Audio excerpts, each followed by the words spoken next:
Здравейте, казвам се Тодор.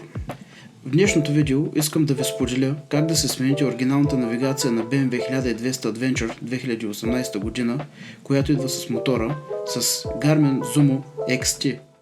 За целта ще са ви нужни инструменти, шестограм, който мисля, че е 3 мм, миши опашки и също така ще ви е нужен инструмент за кримпване на кабела. Кабела, който виждате, го закупих от BMW Dealer.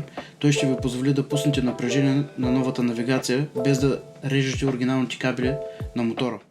Допълнителната букса, която закупих от BMW, идва с 3 жълти кабелчета, които са номерирани 1, 2 и 3.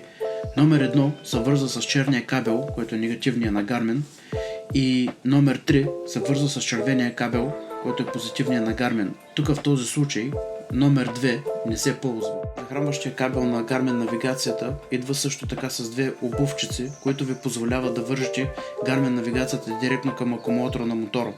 Но в този случай, всеки път, когато изгасите мотора, вие ще трябва да изгасите навигацията ръчно. За да свалите старата навигация, трябва да освободите кабел от мишите опашки и също така да откачите буксата. Но внимавайте, когато махате кабел, запомнете пътя му, по този същия път ще мине новия кабел.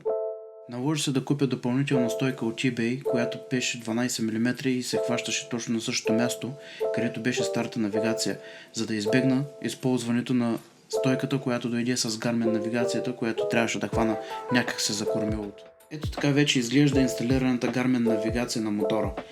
Кабелите са все още висящи, но веднъж като се уверя, че всичко е наред, ще ги върна обратно по местата им.